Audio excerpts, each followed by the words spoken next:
Welcome to Melanated and Spiritually Woke. I'm your host, Adorable Earth Angel. I'm a holistic wellness educator of 12 years with a master's in public health, energy healing of 7 years, and have been a Black female spiritual alchemist my whole life. Each week, we'll be sharing uplifting, spiritually focused wellness practices to best support you in regaining your personal power, or we'll have special guest interviews with the same intention. This show is in service to all those listening, and especially for folks of color who are seeking information to support their physical, mental, and emotional spiritual awakening. These practices will help you live your best life.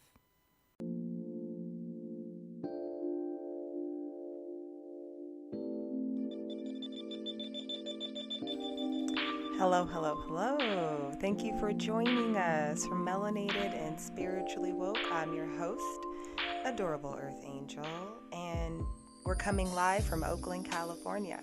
Very excited to be inviting a special guest on the show today. We have the lovely Lily Renee Ayers from the Queen Hippie Gypsy Store in Oakland, California. How's it going, Lily? Hi, I'm so excited to be here. This is so great. It's so great to have you here because you're just such an inspiration around, and you bring so much Black girl magic to Oakland. And so just having you on the show is really incredible. When I first met you, it was like almost a year ago, and I walked into your store, and it was like the grand opening party or something. Yeah. And I just went in there, and I saw the sage and the crystals, Yes. and the melanated people, and I was just like, oh my gosh, like you did this, and it just changed something in me to know that it was possible. Thank you. For someone to shift that. And so I'm curious, like, would you mind kind of just telling us a little bit about your journey towards becoming the Queen Hippie Gypsy Store owner? Yes. Well, I'd be honored to share. So thank you very much first for having me here. This is an honor, and I do appreciate it completely. I understand that we must tell our own stories, so it's important, and I really do appreciate this opportunity. So one thing I like to tell folks is that the store, it's very much so, it's we're approaching our first year, but this idea and just what led me to this moment, it's been a long time coming. So I purchased my first crystal when I was 15 years old. I purchased that for my mom, and I actually purchased it from a woman of color, a Black woman in Berkeley. That was more than 20 years ago. I don't want to reveal my age, but that's what sparked my interest in crystals, just the focus of crystals. But when it comes to burning incense and just honoring, this mystical side of life, I've pretty much been this way my entire life. My mother, she was very much so just a mystical being in my eyes, very creative, very just magical. She would, rock us to sleep at night with incense burning, and I can still smell them. I can still, feel that energy, and just I can recall those nights just feeling like our energy shift and we were preparing for rest. And so that's a fond memory from years ago. So, my mom, she used to, and I always tell on her, but she used to read cards. And so I saw her doing that. And so she didn't do it for a long time, but she did, she was reading for a little bit, and I saw that. And another thing that sparked my interest, like when I was little, I was probably 4 years old when I first saw that. And so she used to have all these books that I was very much so like a bookworm. So I would read through them, look at pictures, and it would have pictures of like the stars and zodiacs, and I was like, what is this? Just always been interested. And so that's kind of where my roots are, just watching my mom. And so, but over the years, I do have, a humble beginning and a true story. And I do believe that I was placed here so that I can share my challenges. And so, everyone sees this beautiful glory in this moment, but truly it took some blood, sweat, and tears to get here. So, Yeah. you know, one part of my experience was growing up in deep East Oakland, not far from, you know, here. And I really, you know, just remember seeing, you know, folks I loved on the street strung out on drugs. And, you know, just kind of that was my normal. Going to school, urban schools, not really feeling even my interests being addressed in school, like being forced to learn things that I was like, this isn't even what I want to learn. I'm interested in the stars. And, you know, so just always having these deep questions that I just felt like I wasn't really getting answers to. And so, you know, just always having a yearning, and so it made me have to go after this stuff, this knowledge on my own.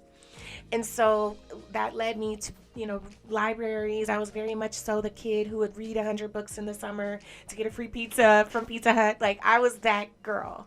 And so that's where most of my foundation comes, just feeling like I was around all of this madness, but this madness wasn't me. Feeling very much so like a flower child, at peace, always seeking opportunities to help people. Like, I've always been that way. So that's really who I am. That's phenomenal. And as you share your story, I can feel like a deep resonance with my story. Wow. And so it sounds like with this store, it's kind of, you created a space for folks, specifically like people of color, Yes. to see their story in a space and Yes. to live their story. And I know you talked about like your roots, which are beautiful, like you kind of coming out of this really challenging environment and transforming your life and then being a light and a beacon of hope. Thank you. And you're a businesswoman. It's like, like, what was it about kind of going into entrepreneurship and kind of making that jump into being a spiritual entrepreneur? Right. Like, what was that, like, brick and mortar, the whole thing? Like, what was the process? What was your vision behind Queen Hippie Gypsy? Like, how did that come to be? So during a point of my life, I share with folks that I endured a domestic violence relationship. And so I was in that relationship for a long time, almost 10 years. And it literally and physically tore me down. I had to rebuild myself. And at one point in my life, when I finally got out of it, I was 23 years old. I didn't have a high school education. I had 3 children. I was homeless, and I had to start completely from scratch. I wouldn't even say start over, because I had never truly begun prior to that. I was very much so a kid jumping into this marriage and this abusive environment. And so when I finally got the strength to get out of that, I started to tap back into the things that I was interested in and the things that made me happy. And then I also practiced ways of spiritual and ancestral practices of healing myself. And I had to realize, like, all the love and all the help and all of these things I was searching for in the world, it was inside of me. And that's when the breaking point happened. That's when the light got through. And this was the pivotal moment in my spiritual journey where I began to realize the true self and what I was here to do. And so it took that time for me to heal. And so I would take my spiritual baths. I would burn my prayer candles. I was writing my intentions, making vision boards before I'm glad that it's popular, but we were doing this a long time ago, prior to The Secret ever coming out. And this was very much so a part of me rebuilding myself. And so I brought all of that up because when I began the process of opening Queen Hippie Gypsy, I wanted to share that experience with my community. I felt that my past, I didn't want to allow that to be in vain. And I figured, and I want to be able to share my story to empower people, and women of color in particular. And so the store was the realization of the dream that I had of helping women to heal themselves. And so that's where the spark came in to open the store. That's amazing. And I've had the pleasure of attending one of your gatherings, and I noticed like you have so many gatherings at this store. Like people are like drawn to like a moth to a flame. Like they're like, oh, I just need this. Like that, you could tell people are hungry for something. Thank you. And you're feeding something. You're feeding something that is deeply missing, because you are the first Black-owned crystal, gemstone, healing spiritual tools botanica. Yes. In the Bay Area. Wow, thank you. And you did that. Thank you. And you're not only that, but you were successful because it feels like you're really listening to what the community is asking for. And there's just this flexibility, right? Could you speak to kind of like, I went to the Healers of Color gathering and felt so seen and heard and loved. And I've noticed there's been like a lot of POC-centered events. Like, can you share about who comes to teach and what types of subjects that you have at the shop, and like who's showing up right now to learn about these subjects? Yes. So, oh my goodness, where do I begin? You're right. We host events just about every single weekend, wellness events for people of color specifically. It's very much so inclusive of everyone, but we want the people in our own community. I'm a Black woman, and I want our people, my people, to know that we have a safe space to come and to heal and to feel heard. And so that's my focus. But of course, we have people from every culture and every ethnic group who come in and they want to be a part, and you're very much so welcome. So that's one thing I wanted to say. But as far as our events go, we've had, like, just this past weekend, we held space for men of color, specifically for Black men. They came together. Men of Substance is the name of the organization, and they came together to talk about the spiritual journey for men of color. What does it look like to be a Black man in America practicing alternative or ancestral spiritual practices? And so we hold space for things like that, just so that we can share, like you said, in this moment where more and more people are coming to this awakening. And it's so important that we know that we're not alone, and we don't have to be afraid anymore. We can break the chains, and that's essentially what they are chains that have been placed on us, that have held us back from really tapping into our true spiritual selves all this time. So events in that nature. This coming weekend, we have Blunts and More who will be there. They're a Black-owned cannabis dispensary. They're coming in to teach our community about cannabis, as well as CBD, the health benefits. That's a free event for the community. That's on Sunday, and then on, what is it? Literally, there's always something going on. On Saturday, the Hood Hippies will be there. They actually are from Oakland, and they created their own oracle and tarot decks. And so they're coming into the store to teach tarot to the community, to share their gifts, to also they're doing a sound bath. And that's also free. So it's like, not everything is free, but we, because we want to be sustainable, but we are, hoping to hold space that's free to affordable in our community, so folks can come, they can share, and they can learn.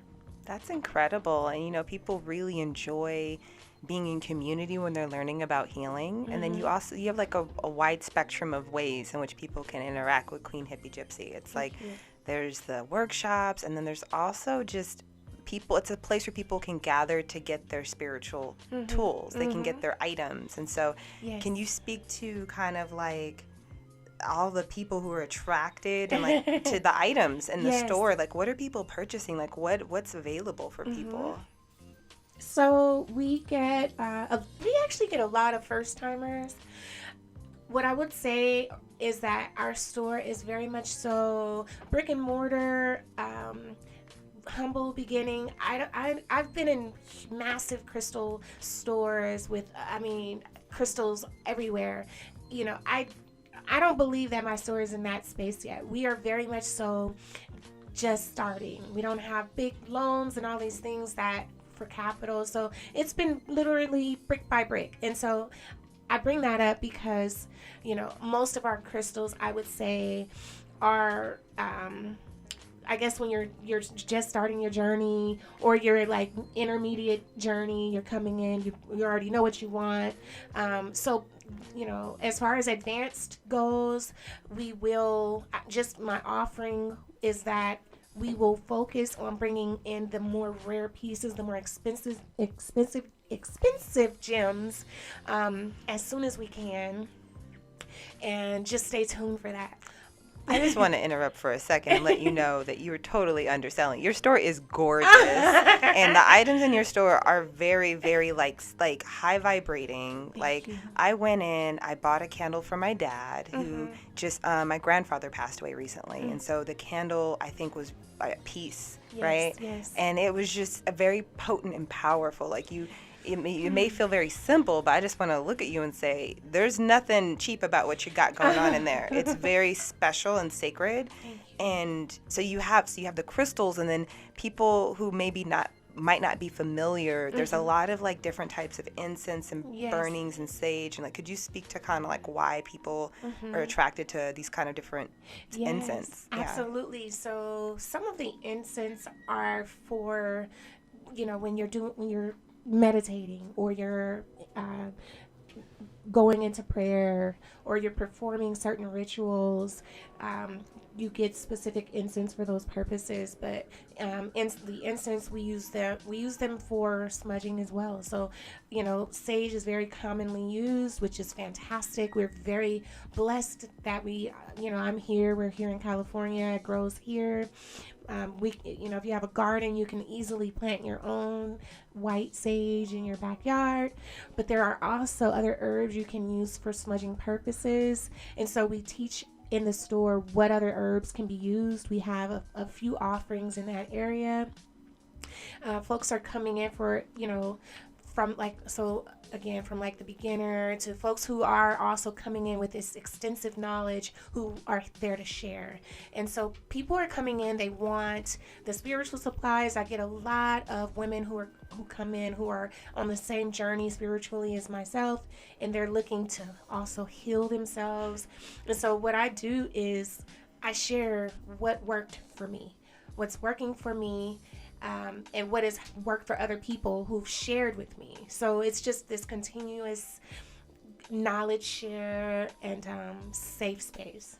And not only are you sharing these spiritual tools with people and like what you use, but you also are sharing yourself. Like you actually give oracle readings. Like you guide people. It's like you run events, you have supplies, and you yourself, in the historical context of a botanica, that people come into botanicas to receive wisdom, like sage advice for when they're in these kind of pivotal moments. Yes. And so I'm curious about your oracle readings and kind of like how you got into that. Could you tell us more about how you started practicing oracle readings and like what's happened in your process of being an oracle? Yes, I appreciate that. I love giving oracle readings. I do have to limit myself because, at the end of the day, it definitely takes a piece of you, and you have to refuel yourself. And so if I've given more than, 4 readings in a day, my husband is giving me the side eye because he has to go home with me. So, I do. So I try now to give, a couple a day. But anywho, what the oracle reading consists of, you have a 1 hour with me. I use various angel cards. What I like to tell people is that There are no dark messages. There are no, I don't even have a death card. And some folks want those types of readings. I just personally, I've subscribed to the angel cards and angel messages. And so, anywho, we will go, as we start out, the first thing that we do is we pray. We ask for the angels and the spirit guides and ancestors to step in. And that's the first thing that we do. We ground ourselves. And then I ask my client to infuse the deck with their energy. And from there, we get right into it. And then I interpret the messages that come up. I love to offer, I think it's about duality too. So I offer my clients a glass of wine if they're interested. Some folks are nervous, so it helps them. Some folks don't take it, and it's totally fine. There's also tea. And then at the end of the reading, I will also give a complimentary crystal based on the reading and what came up. So I got into oracle readings because, my mother, she was reading back in the day. I saw her doing this. But then even though she stopped doing it herself when we were I think I was about 14 years old, she took me to an oracle reader, and I was getting my own readings since then. And I'm a grandmother now. So that tells you it's been a long time. And so, so I used to get my own readings, and they were so extremely helpful. And so, the elder who I will still go to for my readings to this day, she asked me a long time ago, she said, when are you going to take this seriously? Because you have the gift, and this is what you're supposed to do. And so I received it, and I started reading for my family and friends, and they would also say, when are you going to do this? Like, when are you going to take this, like, really seriously? Because, they would pour into me and, affirm for me, with me, that this was a part of my calling. And so when I opened the store, I knew that that would be one of the offerings, is to host oracle readings there. And I'm looking of ways to expand. I love you, my supporters who are across the map.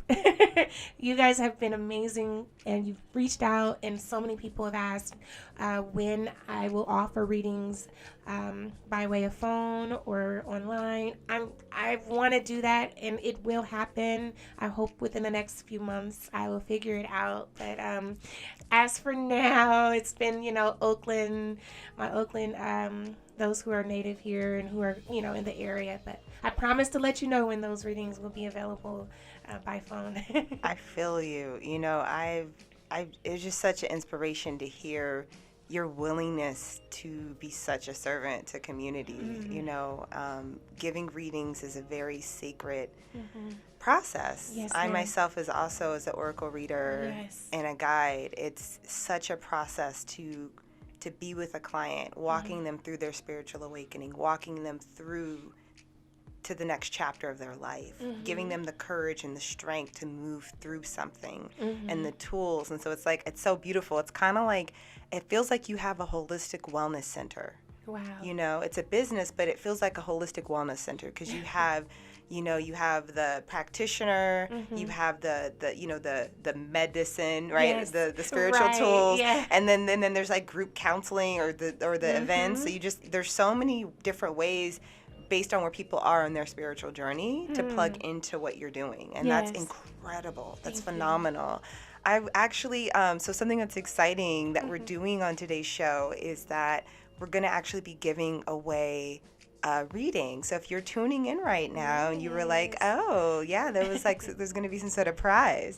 So right now, I invite you to call this number if you're interested in receiving a free reading from myself. I'll be gifting that. And that number is 502-509-KCBZ. Again, the number is 502-509-5229. So callers, please call in, and we're gonna take the fourth caller. Let's have the fourth. Four is a great number. It's very grounding. So we'll have the fourth caller Whoever calls in, you will receive that free reading. So while the callers are calling in, we're going to continue on this interview. Yes. So you had an interview with Oakland Magazine, in which your business was featured, and you shared, quote unquote, I realized that women of color need a safe and supportive space to practice ancestral spirituality, learn healing, holistic healing, and develop our own innate spiritual gifts. Yes. And so for those who are out there listening, why is it important to kind of have healing spaces for people of color, for women of color? Like what do you think is different in those spaces? That's a great question. What's different is seeing yourself represented, feeling the connection, feeling heard, sharing, essentially sharing similar experiences. And I think that's what's so important. When I used to shop at local crystal stores, prior to opening the store, I would go in the stores, and at first, because I've been shopping for them for a long time, so at first I wouldn't see a lot of Black women or even people there. There would be, from time to time, I would see other people who look like me. But as the years progressed, I started noticing more people showing up, and I'm like, okay, we're here. This felt good. And so I think, I can't tell you when it happened. All I know, it was a few years ago. I was shopping at a crystal store, and I like to tell this story. I will not tell where I went, but I went into the store, and I was followed around the store while I was literally shopping for crystals. And I'm like, what am I going to do? Steal the rose quartz? Like, why are you following me? It just made me feel uncomfortable. And, I was like, this is it. I can't do this anymore. And so that's one of the reasons. And when I realized, like, I want to sell crystals, I want to share this with people who look like me. And so having the space, essentially, it represents me and who I am, and I know women like me will appreciate. And so I keep saying that. I hold my sisters up. I love you. You can see yourself in me. There's so many people who come in who you've also shared your experiences and your journey, and you have no idea how many people come in and say the same thing. I wish I could just do like, take a tally of everyone who says the same thing, because it's true. Women are experiencing a shift in conscious awareness, and it's beautiful, and it's so important that you know that you're not alone. And I'm so happy that you're speaking about your experience in navigating these spiritual spaces that are supposed to be like, love and light, namaste. But there's still so much embedded, internalized racism in our spiritual community. Right. And so what you've done is you've really broken a barrier that most people of color might have let keep them back from entering into a space. Like you've removed a barrier for people, and sometimes there's still barriers. Yes. There's still kind of things that hold people back from feeling open. Like I notice when I give readings from people from all walks of life. A lot of my clients happen to be Black women. And I noticed that there are also Black people who aren't comfortable with the healing arts. And like specifically kind of like Black men or even just anybody. Like, so what, like any person, like what can be done to kind of create that openness for the healing experience for the Black community? Like what can be done? What I would say is more people like us, like you, the ones out there listening to this, share, bring it out of the closet. It's time. We don't have to hide anymore. Like, we had to seriously hide for a long time. This is ingrained in us. We couldn't practice ancestral spiritual practices in slavery. they literally beat it out of us and told us we could not do it. We're not there anymore. But that mentality is still there. Those the stigmas are still there. And so it's time to erase those. It's time to stand hand in hand. It's time to let women and men of color know it is okay. You are safe to do this, to explore. You don't, like, this is your soul here we're talking about, Are we just going to continue to allow it to be handed to us our fate and our what our spiritual practices should look like? Like, do what makes sense in your spirit, and I feel you can't go wrong. Because I knew I was on the right track. Literally, I would pay attention to my intuition. I would pay attention to my body language. So sometimes I would do things, or I would pray, and then I would meditate, and then my hair is standing up on my arm. I'm like, I know that's you, God. I know you're letting me know that I'm safe. Even though there's this fear, this fear-based religion that I come from, I still said, you know what? I'm connected. They lied to me. I'm still connected. I love that you said that, because I've said on the air already my story of coming from a fear-based religion, Yeah. And navigating that as a Black woman. Yes. And just you mirroring that is like, yes. Yeah. I'm pretty sure that's something that is another barrier for a lot of folks, like the taboos of crystals. Right. Like, Yeah. That's like, what is that? Devil worship. Because like historically they've demonized a lot of spiritual practices that connect with Earth, which is and interesting, right? We think about there's a lot of African religions and spiritual practices like Ifa that are connecting with nature, like Yamaja of the ocean, and Oshun of the rivers, and Obatala of the sky. So there's just so many ways that I'm hearing that there was like a lot of courage for you to step in and say, I'm coming out of the spiritual closet, and I'm just gonna have to be this thing, and I'm gonna have to be brave and bold, and that's really important. I love that message. I was gonna ask like a question for folks who are on their spiritual path and they're like learning about their spiritual gifts. I mean, you said some of the things, like you felt the hairs in your skin stand up, and I guess like what if for those who are listening who are interested in developing their connection to spirit and and their spiritual gifts, and and maybe they don't live in Oakland, so maybe our listeners that are kind of far away, or just they're wanting more around how they can navigate that journey of coming into their spiritual practice. Like, what would you say are just some easy things people can do just starting out? Well, first is you have to really pray about it. Pray. Like, prayer it doesn't go away. We pray all the time. You pray even more, because then you realize you're in constant conversation with the Creator. So you're still praying. Then you need to really release the fear. And that is one of the hardest things to do. There's the belief that you're going to go to hell. Most people are just afraid of hell. That is a means of control. I'm sorry. I know there will be people who listen to me, and how do you know, Lily? I know because the hair on my arm keeps standing up. God is still within me. And I've prayed about this. I feel very much so like a messenger.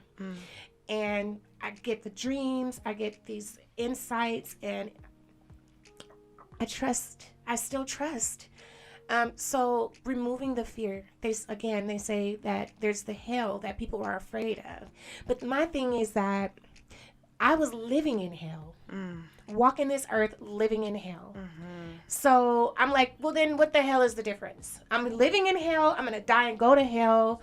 I might as well do what makes me feel free and happy. Preach. That's literally how I felt. I'm sure I still have family members who are there who are like, Lily, you're going to hell. Yeah. And you know what? If that's how you feel, then you don't know my God.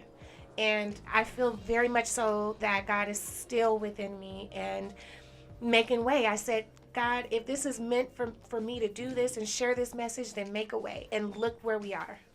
I love that you speak to that too. And I think that we could have so many conversations about, I mean, I could have you back on the show to open up a whole situation around that, right?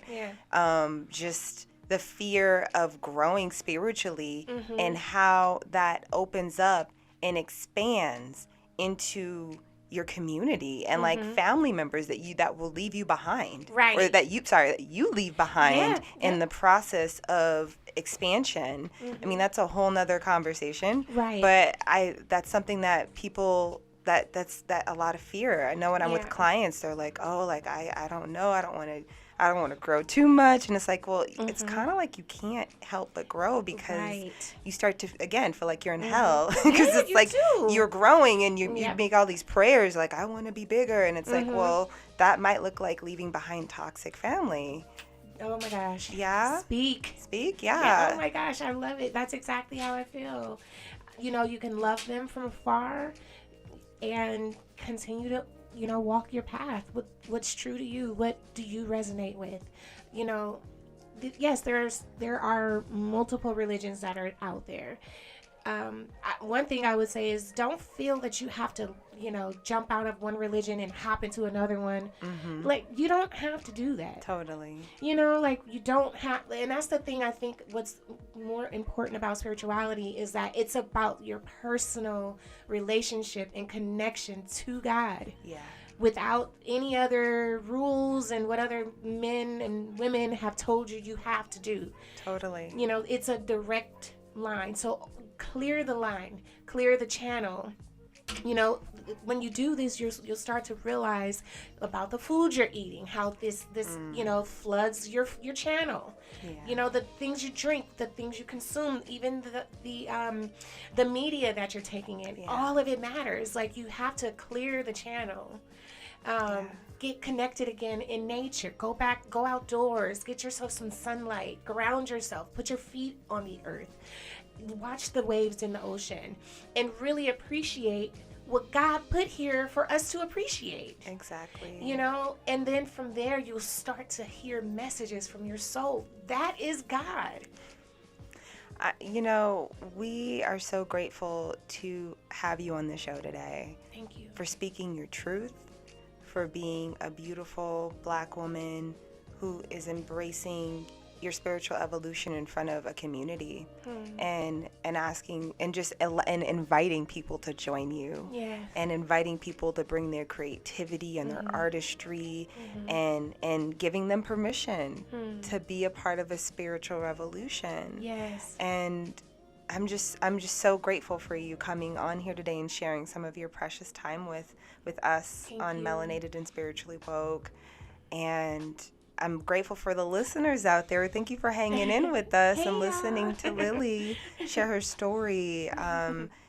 Yeah, folks want to come to your store. I feel it. They're like, where is it? Could you tell us the address of this beautiful space? Thank you. So I'm in the heart of downtown Oakland, the city I was born and raised. The address is 337 14th Street. We're a few blocks down from Broadway. We're actually a couple blocks down from BART. Public transportation is right there. So we're downtown Oakland. You can find me on social media, Instagram, Queen Hippie Gypsy, just the way that it sounds. Our website is under development. Please be patient with us. We'll get there. So that's also queenhippiegypsy.com. And yeah, you guys can reach out to me. I'm as real as it gets when it comes to, like, I hug my customers. I love them. I feel like you guys are all an extension of my family. Don't leave me here by myself now. And she means it. Every time I walk in, it's like she's like a mother's hug. I'm like, oh my God. Lily. Thank you so much, Lily. And I mean, you made some announcements of like things that are happening at the store. Everyone check out the Hood Hippies. I love my friend, Amani Will, who's going to be doing that workshop. Beautiful brother, going to be sharing his deck and all the other amazing events that you mentioned. I also want to just make a quick announcement that this weekend there's going to be a permaculture action day at Hoover Elementary in West Oakland, 10 a.m. to 7 p.m. It's going to be a hands-on project. There'll be workshops, art, music, performances, food, and community.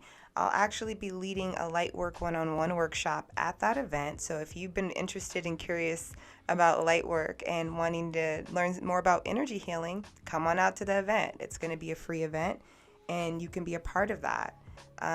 Thank you again, Lily, for joining us. And listeners, thank you for bringing your energy to this conversation. You've been listening to Melanated and Spiritually Woke. I'm your host, Adorable Earth Angel. We'll be back here again next week at the same time, 1 p.m. Hope to see you then. Sending you love, sending you light, and sending you peace.